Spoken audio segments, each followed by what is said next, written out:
When 48-year-old billionaire Marcos Santamaria knelt before his wife Elena's grave in Madrid's Almudena cemetery, he thought it was the end. 3 years of pain. 3 years mourning the woman he loved more than life itself. But when that hungry-looking 16-year-old girl approached and whispered, "Your wife is alive. I saw her last night," his world came crashing down. If Elena was alive, who had lied? Who had faked her death? And most of all, where had his wife been for the past 3 years while he was dying of grief? Madrid. October 2024. The Almudena cemetery was wrapped in an autumnal mist that made everything more melancholic. Marcos Santamaria, 48, owner of a €300 million real estate empire, walked slowly among the marble headstones with a bouquet of white roses in his hand. It was the 3rd anniversary of Elena's death. And as he did every year, Marcos came here to spend the entire day by her grave. He wore his best black suit, the same one he'd put on the day of the funeral, the one Elena had given him for their last wedding anniversary. Elena Santamaria's grave was one of the most beautiful in the cemetery. White Mikhail marble, a framed photo showing her radiant smile, and the inscription, "Beloved wife and mother, your smile still lights our days." Marcos knelt before the headstone and delicately placed the roses. His hands trembled as he stroked Elena's photo. At 42, she had been the most beautiful woman he had ever seen. Chestnut hair that shone in the sun, deep green eyes like the sea, a smile that made him forget all the world's troubles. "Hello, my love," Marcos whispered, his voice breaking. "It's been 3 years, and I still can't accept you're not here." Over the last 3 years, Marcos had become a shadow of himself. His businesses continued to do well, but he had lost interest in everything. He never went out, never saw friends, had never looked at another woman. Elena had been his world, and without her, everything had lost its meaning. "Lucia has grown so much," he continued speaking to the photo. "She's 19 now and in college. She's beautiful, just like you. Sometimes she looks at me with your same eyes, and for a moment I think you've come back." Marcos pulled a crumpled letter from his jacket, the same one he read every year on this day. It was the last letter Elena had written to him before the accident. "Marcos, my love, I know we've been distant lately, but I want you to know I love you more than life itself. There are things I must tell you, secrets I've kept to protect you, but soon everything will be resolved, and we can be happy like before. I love you forever, Elena." That letter had tormented him for 3 years. What secrets? What did Elena have to tell him? She had died before she could reveal them, and now Marcos would never know. Just as he was about to get up, he heard light footsteps behind him. He turned and saw a girl of about 16, thin, in torn and dirty clothes, her hair unkempt. She was clearly homeless, one of those kids living on the streets on the outskirts of Madrid. "Excuse me, sir," the girl said in a timid voice. "Are you Marcos Santamaria?" Marcos looked at her, surprised. "Yes, I am. Who are you?" The girl looked around nervously, as if afraid of being seen. "My name is Sofia. I have to tell you something very important." "This isn't the time, kid. I'm visiting my wife." "It's precisely about your wife I need to talk," Sofia said, stepping closer. "Elena Santamaria." Marcos felt his heart stop. "How do you know my wife's name?" Sofia lowered her voice to a whisper. "Because your wife is alive. I saw her last night." Marcos's world stopped completely. He stared at the girl as if he had misheard. "What did you say?"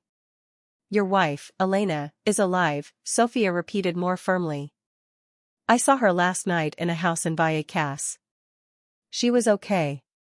Marcos stood up suddenly, grabbing Sofia by the shoulders. "Are you crazy? My wife died 3 years ago. I was at her funeral. I saw her in the casket." "No, sir." "Listen to me," Sofia said, freeing herself from his grip. "I've lived on the streets since my parents died. I know every corner of Madrid. 3 days ago, I saw a woman who gave me food. She was identical to the photo in the newspapers from 3 years ago. Marcos felt his legs give way. He sat on the marble bench next to the grave. It's impossible. Elena died in a car accident.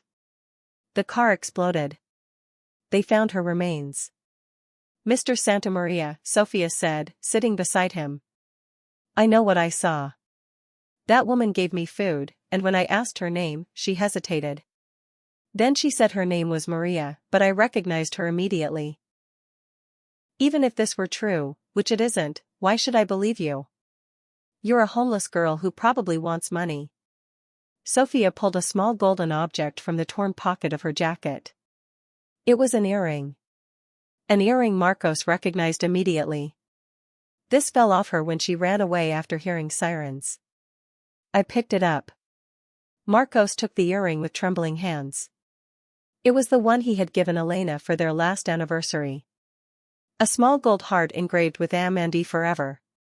Where did you get this? Marcos stammered. I told you. It fell off that woman last night. The woman you say is dead.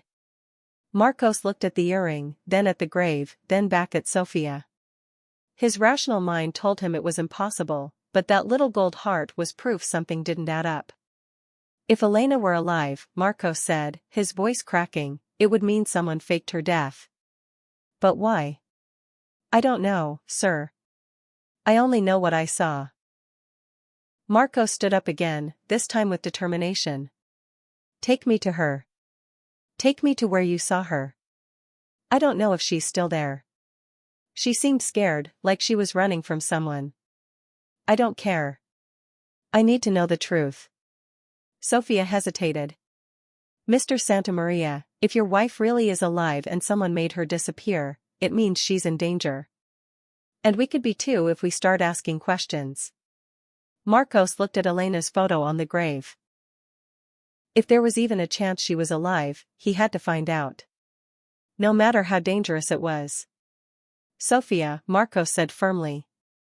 If you help me find her, I'll give you anything you want. A house, money, a future.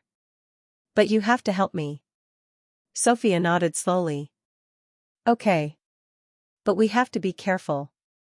I have a feeling this story is much more complicated than it seems. As they left the cemetery, Marcos didn't know that their conversation had been overheard by someone hiding behind a nearby grave. Someone who now knew the secret was about to be uncovered. Marcos drove his BMW through the increasingly run-down streets leading to Vallecas, one of Madrid's poorest neighborhoods.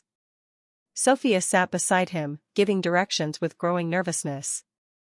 Here, Sophia said as they stopped in front of a rundown 1970s building. 3rd floor, apartment 15. Marcos looked at the gray building with broken windows and graffiti on the walls. It was impossible to imagine Elena, accustomed to the luxury of their villa in La Moraleja, living in a place like this. They climbed the dark, foul-smelling stairs. Apartment 15 had a peeling wooden door with no name on the plate.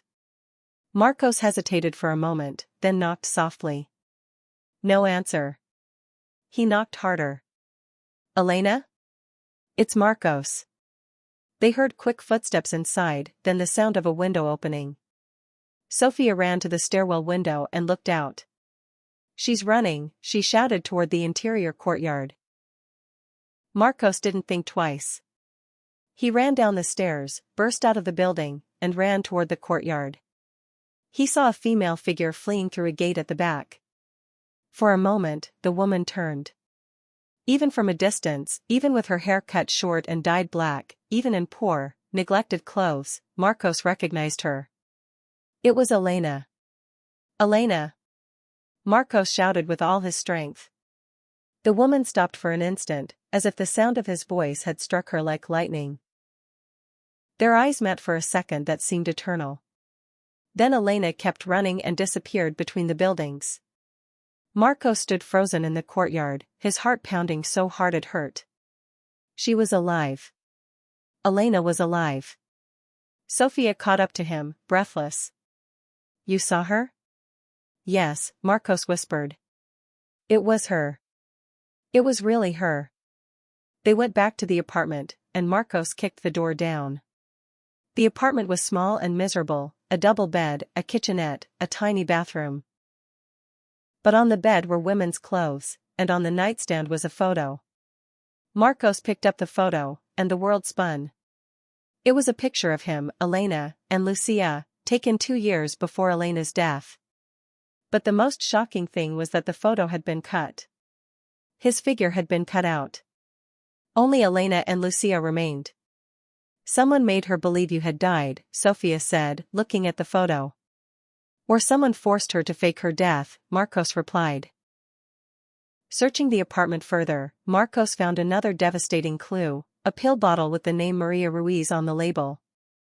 They were very strong antidepressants. Marcos Santamaria. They both turned sharply. In the doorway stood a man of about 60, dressed elegantly, with a cold smile that didn't reach his eyes. "Who are you?" Marcos asked. "I'm someone who knows the whole truth about your wife. And if you want to see her alive again, you must come with me." Sophia grabbed Marcos's arm. "Don't go. It's a trap." The man laughed. "Smart girl. But he has no choice. If he doesn't come with me, Elena will really die this time. And you too will as well." Marcos looked at Sophia, then at the man. Every fiber of his being told him not to trust him, but if there was a chance to save Elena, he had to take it. "Fine," Marcos said. "But she comes with us," he pointed to Sophia. "As you wish. But remember, Mr.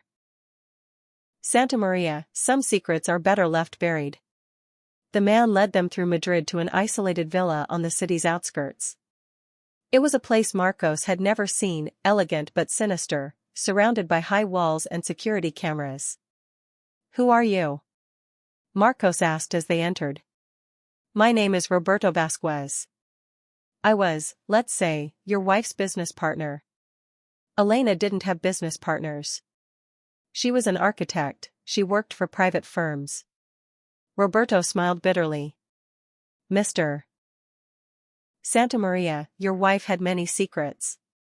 And all of them were very dangerous." He made them sit in a luxurious living room. On the walls were photos of Elena in situations Marcos didn't recognize.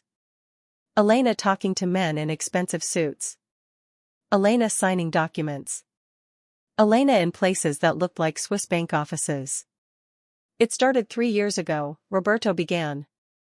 "Your wife was involved in a money laundering ring. I was the intermediary between her and some, let's say, unsavory international investors." Marcos felt the world collapse again. "You're lying. Elena would never do something like that. Your wife had gambling debts of 5 million euros, Mr. Santamaria. Debts to people who don't accept late payments. Elena gambled, online, on illegal sites, poker, virtual casinos, sports betting. She lost all the money she had. Then she started using company accounts. When she discovered you were about to uncover the suspicious bank movements, she agreed to help us." Marcos stood up furiously. "Enough. Where's my wife?" Roberto pressed a button on a remote control. A live video feed appeared on a screen. Elena was in a white room, sitting in a chair with her hands tied. She looked drugged and confused. "Elena!" Marcos shouted. Roberto turned up the volume. Elena's voice, weak and distant, could be heard. "Marcos. Marcos, I'm sorry. I've ruined everything. I've lied to you for years. The money, all that money was to protect Lucia." "Protect Lucia from what?" Marcos asked the screen. Roberto turned off the video. "From me, Mr. Santamaria. You see, your daughter is not your daughter." The silence in the room was deafening. "Lucia is my daughter. Mine and Elena's. A relationship we had 20 years ago, before Elena married you. When Elena started getting into debt, I made her a proposition. Fake her death and come live with me, or I would reveal the truth about Lucia." Marcos felt as if someone had ripped his heart from his chest. "Lucia isn't my daughter?" Elena chose to protect you from the pain of the truth. She faked her death with my help. But now she's tired of this life and wants to return. The problem is, she knows too much about our business. Sophia, who had remained silent until then, suddenly stood up. Liar. Roberto looked at her, surprised. What? I know Lucia Santamaria. We go to the same high school, though she doesn't realize it because we're in different classes. And Lucia is the spitting image of her father. She has his same eyes, the same nose, the same expression. She doesn't look anything like you. Roberto paled. You can't know that. Besides, Sophia continued, if Elena really had gambling debts, why were all the credit cards still active when she died? Why did Mr. Santamaria never receive any payment demands from creditors? Marcos looked at Sophia with gratitude. The girl was right. Roberto stood up, nervous. It doesn't matter. Now you both know too much. Where is Elena? Marcos asked, his voice threatening. She is safe, and she will remain so if you do as I say. But Roberto didn't know that Sophia had a plan. While Roberto was on the phone in the next room, Sophia approached Marcos and whispered, I know who this man really is. My father was a private investigator. Before he died, he was investigating Roberto Vasquez for blackmailing rich married women. Marcos felt rage explode within him. So Elena was a victim. Roberto came back into the room. I've spoken with my associates. Elena has lived long enough. And so have you too. Roberto pulled a gun from his jacket, but Sophia threw a vase at him, hitting him in the head. Marcos lunged at him, fighting for the weapon. During the struggle, a shot rang out, shattering a window. Roberto fell to the floor, stunned. Quick! Sophia yelled. We have to find Elena. In the basement, they found Elena sitting in a chair, under the effects of sedatives. Elena. Marcos shook her gently. It's Marcos. I'm here to take you home. Elena slowly opened her eyes. Marcos, is it really you? Yes, my love. I'm here.